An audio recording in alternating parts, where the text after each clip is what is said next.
Boa noite, irmãos. Graça e paz. Que privilégio estar com os irmãos nessa noite para compartilhar a palavra do Senhor, para poder congregar com os irmãos nessa noite. Eu sou o pastor Alex, sou auxiliar lá em Santa Cecília, Cariacica. Sou casado com a dona Raquel, que veio comigo, sou pai do Gustavo e da Teodora. Trago um abraço do meu pastor e da igreja para vocês e também peço que, quando puderem, estejam orando por ele. Pastor Natanael Zucon, dona Renata Zucon. Ele sofreu um acidente de moto na quarta-feira e, graças a Deus, não faleceram, né? Porque vocês sabem que moto caiu, é complicado o negócio. Ela sofreu algumas escoriações e ele teve que parafusar o punho e o joelho. É uma situação um pouco grave. E por isso, desde já, eu peço as devidas escusas aos irmãos. Vou contribuir com os irmãos e vou correr para conduzir o culto lá na igreja, né, pegar a carruagem de Elias, que eu tenho que continuar, a obra tem que prosseguir. Né? Ó, meu aluno aí, que benção. Também sou, né, professor do seminário, sou professor de hebraico, e sou professor, dentre outras coisas, porque alguns professores me inspiraram, dentre eles, pastor Antônio Afonso, que teve a coragem de ir comigo ao TCC, num tema um tanto quanto complexo. Quando o Vitor me convidou para compartilhar com os irmãos sobre o tema, primeiramente eu ia falar sobre sociedade, universidade, né? Eu falei, beleza, dá para a gente encaminhar. E aí teve algumas situações, ele, Alex, você pode falar sobre política? Eu falei, claro, estou à sua disposição. E aí eu fui estudar sobre o tema com mais profundidade e descobri que Vitor me colocou numa cilada, porque existem muitas áreas cinzentas sobre esse tema. Em relação a esse vínculo, né, na realidade, o relacionamento entre a igreja e a política, existem muitas, mas muitas complexidades. Alguns padrões são bem estabelecidos, sim, né? Mas a gente encontra algumas visões políticas com ênfase, por exemplo, em justiça social, outras sobre a conservação de valores. Alguns livros são muito bons para nos alertar sobre a idolatria política, mas é bem verdade também que alguns versam sobre o Estado, considerando aquilo que é mais necessário ou vital, na perspectiva deles sobre o Evangelho, e outros falam sobre igreja e política, ou igreja e Estado, e não parece que o Evangelho é considerado. Algumas necessidades pessoais parecem ser mais importantes do que o reino de Deus. Mas isso me levou a pensar sobre algumas questões que eu gostaria de tratar com os irmãos antes de nós avançarmos ao texto. Sabe, quem foi que disse que nós temos que pensar em política? Por que cargas d'água esse tema é de alguma forma importante para nós? Então, antes de nós entrarmos no nosso momento devocional desse período litúrgico, existem 3 aspectos sobre esse tema que eu gostaria de pensar. O primeiro deles é que a política, ele é um tema jovem. Se é saudável, se é razoável, se é interessante, isso é uma outra história. Mas eu tenho certeza absoluta dos jovens dessa igreja que vocês têm dentro do hall de figurinhas e memes algum que envolva um político. Se não é com um coraçãozinho, é com joia, vocês têm. Existem 2 figurinhas, ou um grupo de figurinhas, que é muito utilizada, inclusive para nós que são da igreja. Só não ganham daquela do Isaac, né? Ele não disse isso. Fora essa, as figuras políticas são sim compartilhadas. Nós sabemos que há alguns anos os nossos almoços de família são envolvidos em política. As nossas conversas na igreja, no pátio da igreja, na faculdade, na escola, nós estamos constantemente falando sobre política. O fluxo de informações, todavia, não é o ideal. Saber sobre política através do Instagram, do TikTok, do Twitter, ou X agora, né? Me desculpa, eu nunca li um livro bom com 140 caracteres. Desconheço que exista um livro com essa capacidade de ser informativo, preciso, em poucas frases. Por exemplo, eu tenho certeza que qualquer jovem que eu perguntar, você conhece Alexandre de Moraes? Sei quem é. Mas qual é a composição da STF? Quando o STF foi fundado? Qual a função do STF? Vocês já leram a Constituição Federal, por acaso? Nunca, artigo 5º? E o Congresso Nacional? Para que serve? Câmara dos Deputados? Senado? CPI, CPMI. Para que servem essas coisas? E o presidente, qual é a função do presidente? Vocês sabiam que depois da Constituição de 88, houve uma proposta de nós nos tornarmos monarquia de novo? Vocês sabiam que existe um príncipe que quer que o Brasil volte a ser monarquia? E o que isso afeta nas nossas vidas? A sensação que eu tenho é que nós falamos de política como nós falamos de futebol. Nós falamos de futebol como se nós tivéssemos autoridade sobre isso. Mas alguns não jogam e nós jamais estudamos sobre o futebol, mas nós falamos. Nós falamos isso. No Flamengo jogou ontem uma tristeza. Eu acho que eu tenho condições de falar sobre o técnico, mas eu nunca li um livro de educação física, como funciona, nem as regras do futebol eu já li. Como é que eu posso falar sobre isso? Mas a política nós tratamos dessa mesma forma. O problema é que futebol é irrelevante, a política não. A política não é irrelevante. Você pode ser bombardeado sobre diversas informações, sobre os próximos filmes da Marvel, sobre algumas pesquisas científicas do outro lado do mundo, sobre memes e mais memes. Você é informado disso todos os dias. Mas a política afeta a sua vida como essas informações não afetam. Sabiam disso? Dependendo do que o presidente falar na Globo News, o preço da gasolina sobe. A despeito da lei que é promovida no Congresso Nacional, a gente não consegue trabalhar. A despeito daquilo que o STF faz, nem falar mais a gente pode. A política, então, toca em todas as áreas da nossa vida, do trabalho, da família, do dinheiro, da liberdade. Tudo é promovido a partir da política. Então, esse não é um tema que nós passamos assim a ignorar como se isso não fosse um tema importante, muito pelo contrário. É de relevância prática. E as discussões no WhatsApp, no Facebook, não contribuem em nada, em absolutamente nada. Existem tantas compreensões do Estado Democrático de Direito, afetando, por exemplo, a economia, afetando as escolas, afetando como nós andamos pela rua, sobre as desigualdades. Isso não é sobre partidos políticos, isso não é sobre pessoas, mas é sobre a nossa vida diária. A política tem sim um peso, tem sim uma responsabilidade. Mas enquanto eu estudava, me surgiu uma última pergunta. Esse tema é relevante para quem é crente? Apesar da vida prática, o universo cristão toca a política, afinal de contas. Nós não aguardamos o outro lado do trovão, nós não somos estrangeiros, nós não queremos caminhar pelas ruas de ouro, isso aqui não está acabando. Por que eu e você deveríamos pensar em política?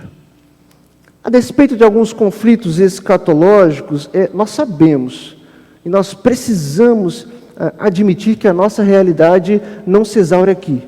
Nós vamos para o outro lado, é isso que nós esperamos.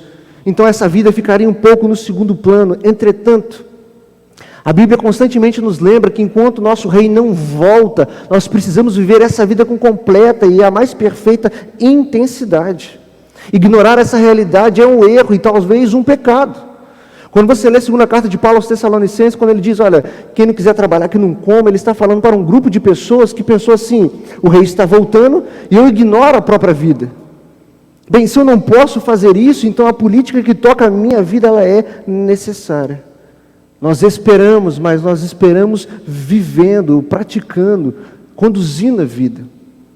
A oração sacerdotal de Jesus em João 17, e o pastor já deve ter passado com vocês sobre esse tema, ela fala sobre Jesus dizendo, olha, eles não são do mundo, mas estão do mundo, vocês ficarão aqui e contribuirão para essa realidade, contribuirão para essa sociedade, não tem conversa.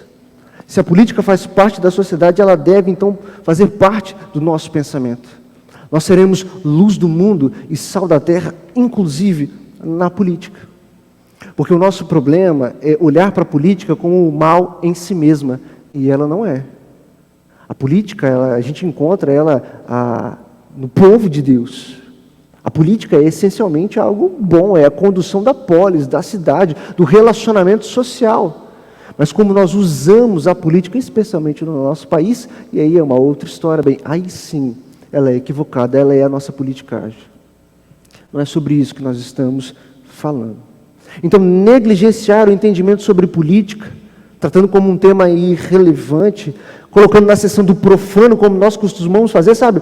Isso é de Deus, e isso é profano, política é profano, então eu não toco nisso.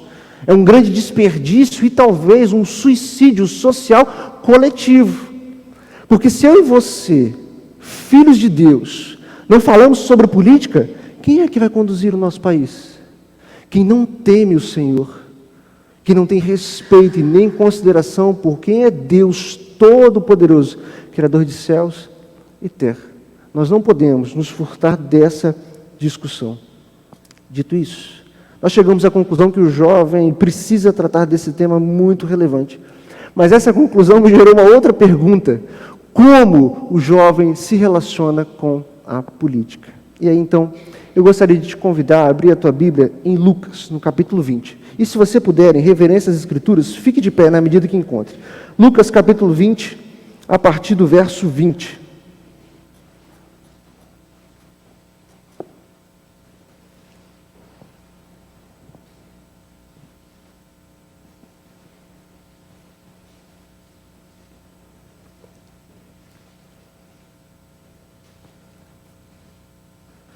Lucas, no capítulo 20, a partir do verso 20, como o jovem deve se relacionar com a política?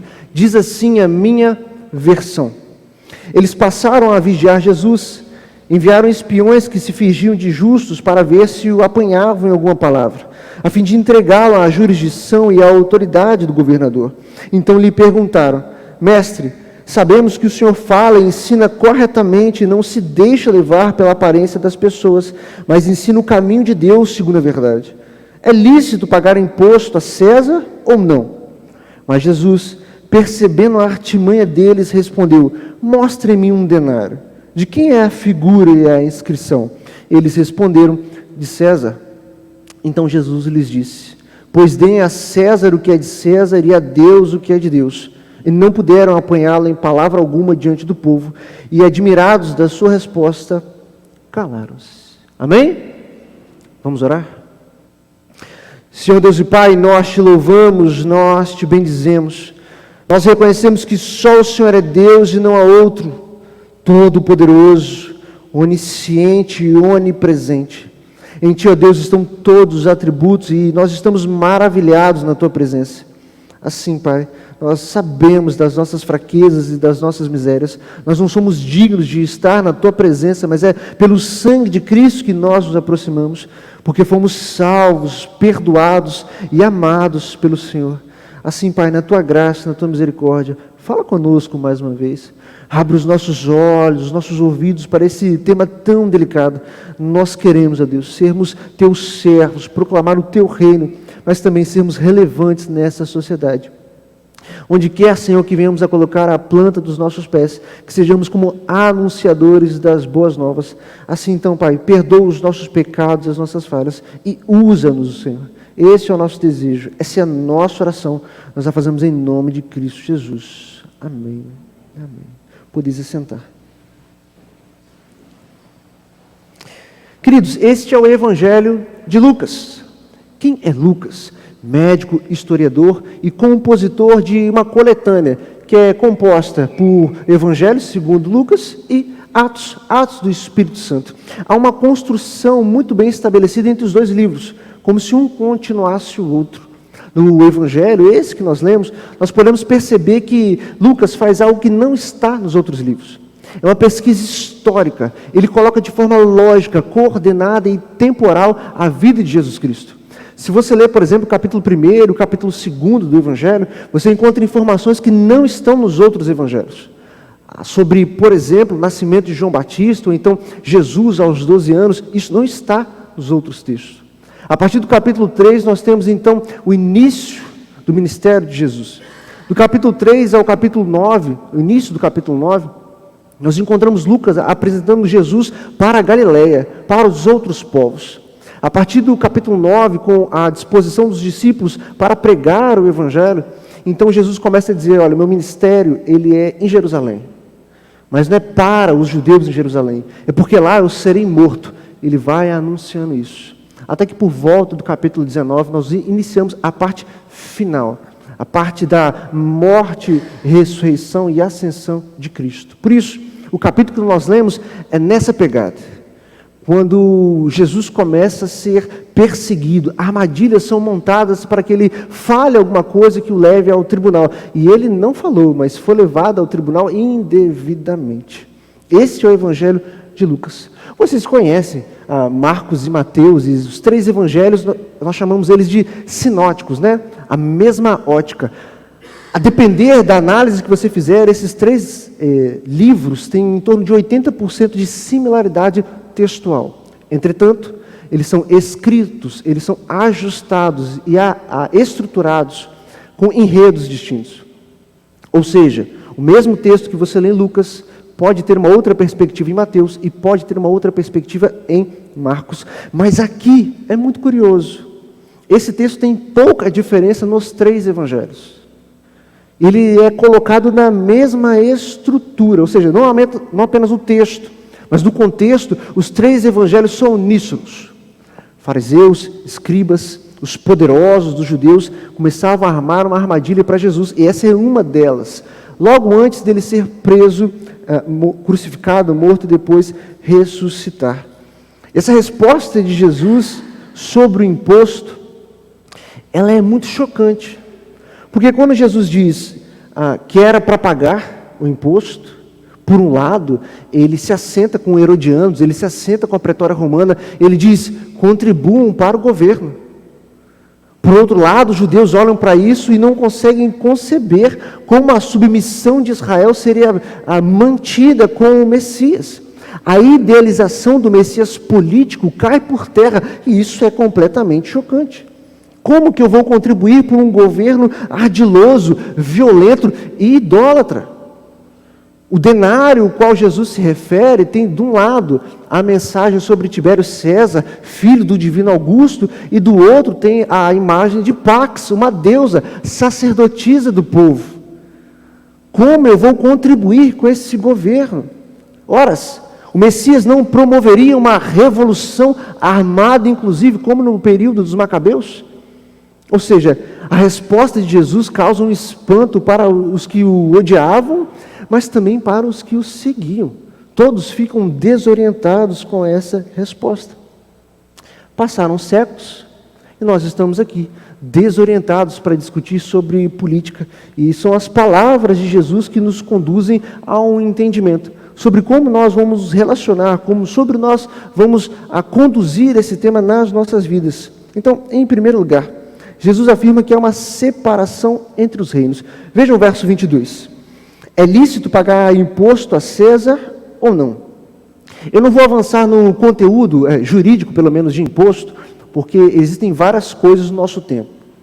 Mas aqui, imposto ou taxa serve ao mesmo propósito. Vão sustentar Roma. E Roma não enquanto cidade, mas Roma enquanto sistema de governo. Então, o dinheiro aqui é para sustentar um sistema de governo. E não era um sistema de governo agradável. Não era um sistema de governo relevante, pouco democrático. Nós também não devemos nos esforçar em pensar, Alex, mas qual é o limite de lícito? É de legalidade, é legal pagar imposto, embora isso signifique também, mas a tradução diz sobre permitido. Independente se é legal ou se não é legal, mas é permitido, Jesus? Eu, como seu seguidor, pagar imposto a Roma, que não teme ao Senhor? E Jesus diz, sim. Justamente isso. No verso 25, portanto, a chave desse texto, onde Jesus diz, pois dê a César o que é de César, e a Deus o que é de Deus, ele estabelece uma separação. É evidente, no sentido ontológico, tudo é de Deus. Então, dar a Deus o que é de Deus tudo é de Deus. Não há como separar estas coisas. Mas existe um sentido aqui teleológico, finalístico, onde Jesus faz uma separação. Uma coisa é o reino de César, outra coisa é o reino de Deus, e eles não são iguais. E talvez você vai me dizer, mas pastor, isso é evidente. A igreja não se confunde com o Estado. Ora, se isso é verdade, por que então alguns irmãos querem transformar o Estado em uma teocracia? Existem teocracias no mundo de hoje? Claro que existem. Só você lá no Oriente. O presidente ou o líder, ele também é o líder religioso, ele governa o país dessa forma. Parece a vocês que nas Escrituras nós somos conduzidos a isso? Bem, pelo menos a mim não parece. E o óbvio aqui precisa ser dito. O Estado não vai se submeter à fé e nem às obras dos regenerados, porque isso está em outro departamento. E há uma lógica nisso. Nós vivemos numa democracia, que, como dizem alguns, é o pior dos sistemas de governo, mas é o melhor que nós podemos produzir. Numa democracia, a maioria, em tese, a maioria tem razão. E por mais que os números dizem que os evangélicos são maioria em alguns aspectos, essa maioria não é ideológica, e portanto nós não votamos da mesma forma, nós não pensamos da mesma forma, nós não nos posicionamos da mesma forma. Ou seja, o Brasil hoje, pela nossa democracia, não será uma teocracia, mas nem deveria ser. Porque não parece nas Escrituras ser essa a meta do reino, transformar, por exemplo, o Brasil numa teocracia. Não existe isso nas Escrituras. O que Jesus nos assenta nesse texto é que nós precisamos separar a instituição humana daquilo que se assimila pelo Espírito Santo. O reino de Deus é uma coisa, o reino de César é outra coisa, e essas coisas não se misturam. Nós não esperamos graça, misericórdia e regeneração do Estado. Nós esperamos isso no reino de Deus. E essas coisas precisam ser bem estabelecidas. Pensa comigo. Se um pastor fosse presidente, essa nação como um todo se dobraria aos pés do Senhor? Se o nosso Congresso Nacional fosse de maioria evangélica, então um avivamento começaria no nosso país? É importante então termos isso em vista. O pastor Vitor apontou isso muito bem, e Oséias nos lembra. Oséias diz o seguinte, dialogando a partir de Deus para o povo: na minha ira vos dei um rei, e na minha fúria eu tirei. Vocês não são um povo que serão conduzidos por homens, mas pelo próprio Deus. Por isso o nosso rei é o rei que é levantado, o rei que nos governa é Jesus Cristo, nosso Senhor, e não há outro. E o Cristo em nenhum momento invocou para si o Estado. Me prove, de Gênesis ao Apocalipse, um verso, onde Jesus aponta: olha, tome para mim o Estado. Alex, mas está escrito que um dia as nações se dobrarão. Mas esse dia é o dia do Senhor. Nesse dia é uma outra história. É o escatom, o dia final. Mas até lá, eu e você fazemos uma revolução para tomarmos o poder do Estado, para fazermos uma teocracia. Isso não está nas Escrituras. E o texto que nós lemos, alguns vão dizer o seguinte, que esse é o estado de humilhação. Jesus está no caminho para ser crucificado e por isso ele não invoca para si poder. Mas depois que ele ressuscita, ele também não faz isso. Depois que o Pentecoste acontece, não há nenhuma menção sobre nós vencermos César ou derrubarmos César. Essa afirmação não existe porque essa não é a meta do reino. A consciência dessa separação nos impede de nos esforçarmos naquilo que não importa e principalmente naquilo que não é a premissa. Porque o Senhor não nos prometeu isso, que nós viveríamos bem, que o mundo não teria aflição, que o Estado seria igual, que não haveria pobreza, nem fome. Isso não está nas Escrituras, muito pelo contrário. Muito pelo contrário. Significa dizer que as instituições humanas são falidas e assim serão para sempre, porque o pecado provém do nosso coração. Infelizmente é assim. Infelizmente é assim. Então nós não ficamos frustrados, nós não ficamos desesperados, nós não fazemos loucura, porque nós temos a certeza que o reino de Deus vai continuar progredindo, vai continuar vencendo, ainda que o reino de César se corroa e caia, porque vai cair. Os homens sobem e descem do poder, mas o Senhor permanece para sempre, e essa é a nossa esperança.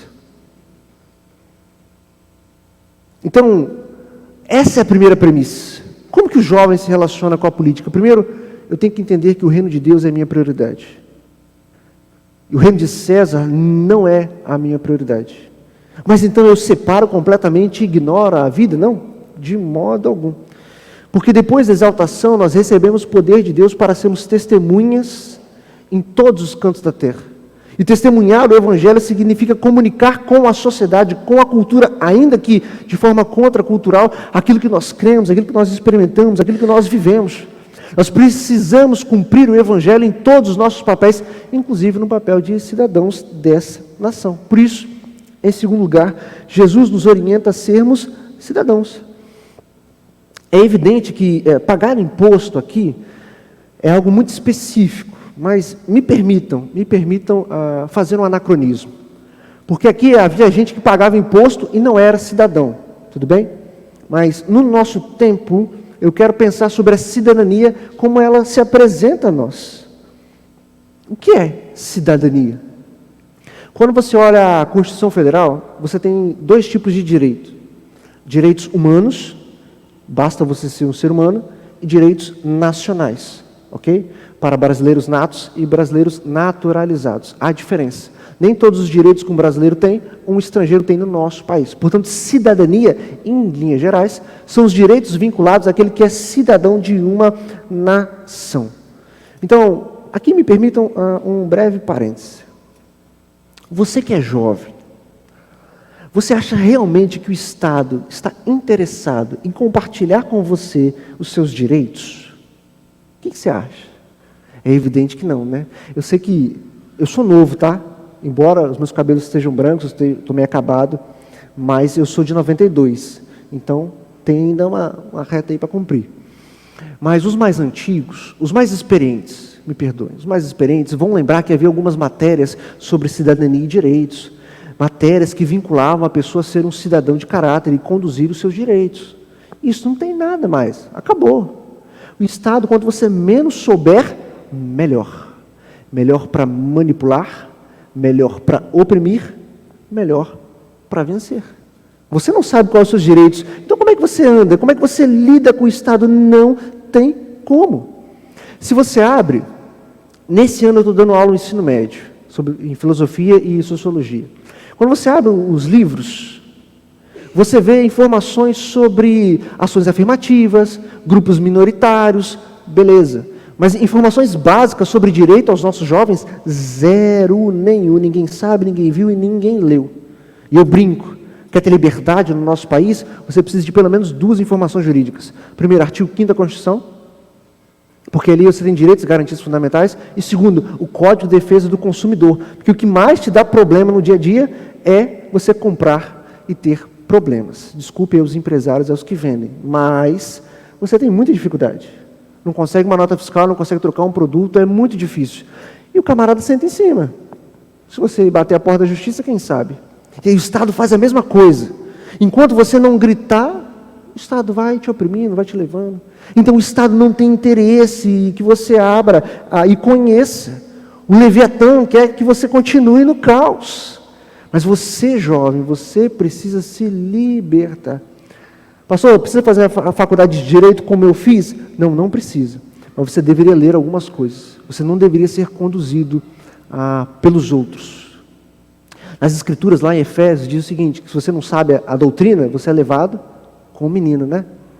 É a mesma coisa. Se você não conhece a lei, querido, infelizmente, você vai ser oprimido em todos os cantos. Fecha parênteses. Desse modo, o comando de Jesus ao pagar tributo é sobre respeitarmos as regras e participarmos das regras. E esse tema ele é reforçado nas Escrituras. Paulo diz, orem pelas autoridades, porque as autoridades foram levantadas por Deus, e nós devemos respeitar o governo. João Batista, ele vai dizer, especialmente no Evangelho de João, que se você era servidor público, você deveria continuar servindo ao Estado, mas sendo um cristão. Existem diversos exemplos, inclusive de Paulo, onde ele se exerce o direito civil perante o Estado. E toda vez que eu falo de direito, eu também falo de deveres. Portanto, falar de política é falar também de cidadania. Afinal, isso é um Estado democrático de direito. Isso vai muito além de discussões pífias no WhatsApp, no Facebook. Porque para nós falarmos de cidadania, eu preciso perguntar se você é um cidadão de fato. Nós precisamos conhecer temas, falar de temas, mas nós precisamos praticar esses temas. E o que você tem feito? Quer ver? Vamos pensar em algumas coisas aqui. Por exemplo, meio ambiente, corrupção e tributos. Se eu acompanhar a vida de vocês, o que eu vou encontrar? Nós queremos falar de política e pensar política, mas olha, no campo do meio ambiente, tem gente aqui que é 1 hora de banho. Nesse frio, banho quente. Misericórdia. O lixo não é separado. Joga lixo na rua. O encanamento da casa não é conectado à rede de esgoto. Como é que nós vamos exercer cidadania se nós não cumprimos coisas básicas, de nosso interesse? Nós falamos sobre corrupção, mas meu amigo é estacionar na vaga errada, é não devolver o troco, é sonegar impostos. E falam de impostos, quem é que compra do exterior no valor correto? Eu vi uma galera se preocupando que vão taxar o tributo. Nós vamos taxar porque a gente compra e pede para o cara botar menos. É dizer, nós nos preocupamos com a política partidária e falamos tão mal dela, mas nós não cumprimos nosso papel de cidadão. É isso que Jesus disse? Ele disse, paga imposto, cumpra com seus deveres, com todos eles. Seja digno, que o escândalo não venha por você em nenhum aspecto da nossa vida. Isso é um aspecto prático. Nós precisamos exercer um relacionamento com a polis, com a cidade, com a política, de forma genuína. Esse é o comando de Jesus. Pague imposto, siga as regras, mas, se for necessário, mude as regras. Quando nós falamos de política, a gente sempre pensa na cidadania como civil, mas também como um cidadão político. Isso é muito curioso, sabe? Se um filho vira para um pai e fala assim, pai, eu quero ser médico. Pai, dá glória a Deus, aleluia. Fala assim, pai, eu quero ser pastor. Aí começa o chororô, começa a tristeza. Vai, pastor, tem certeza? Agora, se o filho fala assim, pai, eu vou ser candidato a vereador na Câmara Municipal de Vitória. Aí o pai chora, deserta, vai para o monte orar. Não é verdade? Se um filho seu falar que quer ser político, você passa mal. Mas por que isso? Por que isso? Por que causa tamanha aflição?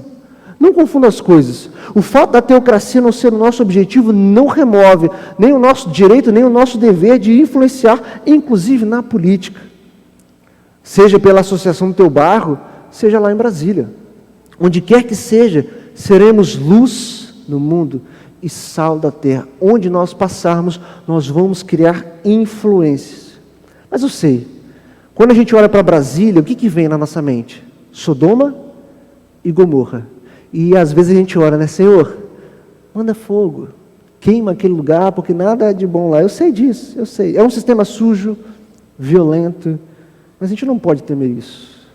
Deus vai usar os seus servos onde quer que seja necessário.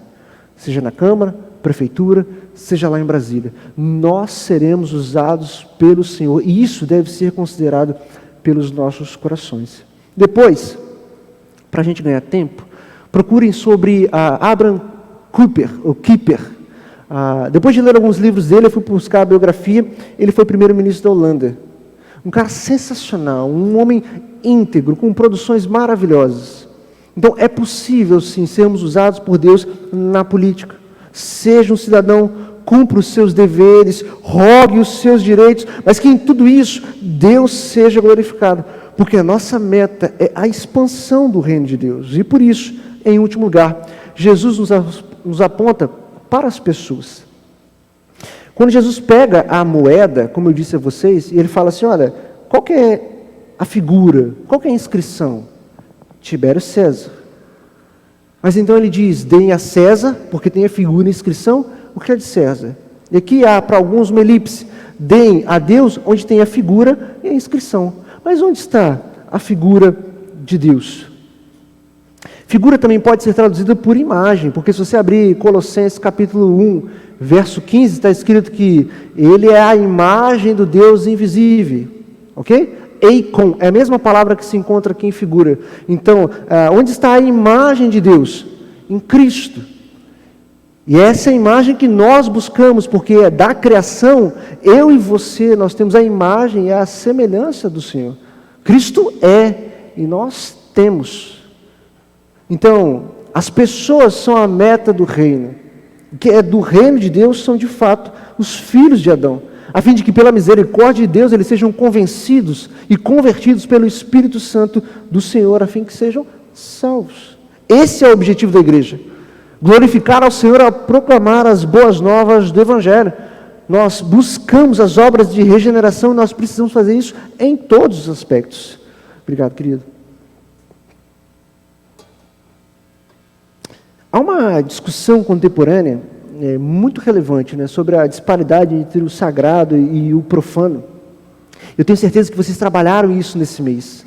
A gente costuma criar... Esqueci a doença que as pessoas têm, né, mas é uma espécie de esquizofrenia. Eu sou o Alex cristão na igreja, mas no mundo é do mundo, então meu trabalho é do mundo, então eu separo essas coisas. Meu relacionamento com algumas instituições civis é do mundo, então eu vou separando, mas não é assim que funciona. Eu sou crente na igreja, eu sou crente lá, eu sou crente em qualquer lugar do mundo, porque é quem eu sou. Assim deveria ser. Então, não existe esse papel paralelo. Você é crente no trabalho, na faculdade, na escola e também na política. De modo que na política você promove ações de cunho não pessoal, mas o Estado precisa buscar servir as pessoas. Eu costumo brincar que todo diácono deveria ser servidor público, porque o espírito do serviço público é servir as pessoas. Espero que não tenha ninguém aqui do judiciário. Espero. Mas como advogado, às vezes é meio difícil a gente ser atendido na porta do cartório. É muito complicado as repartições públicas. Tudo é muito difícil, tudo é muito encrencado. Você tem que implorar para que a coisa alcance, sabe? Você tem que bater o pé, falar, vou chamar minha prerrogativa, me respeita, eu sou doutor. Ai, que troço chato, velho. Você está ali para servir as pessoas, mas parece que eu passei no serviço público para ganhar o meu dinheiro, o resto que se lasque. Não é assim que funciona. Esse é o espírito do serviço público. Eu vou ajudar o máximo de pessoas possíveis, porque eu sou o Estado, eu sou o longa-manos, a mão do Estado. Eu vou ajudar essas pessoas. Parece que alguns servidores trabalham de favor. E mais, alguns até cobram da gente, né? Chamamos isso de corrupção ativa ou passiva, a depender das circunstâncias. A igreja, ela cuida de pessoas. Então, todo objeto que é lícito e imoral deveria fazer parte também dos nossos objetivos. Quantas vezes a igreja do Senhor perde oportunidades de abraçar ações do Estado que vão beneficiar uma comunidade? Sabe, não vou mexer com isso não, que isso é politicagem. Como assim? Nós não somos anabatistas, hein? Estudem a história da igreja. A nossa separação do Estado ela é funcional. Naquilo que toca aos nossos objetivos, a gente caminha junto. Naquilo que é para usurpar a igreja, nós nos separamos.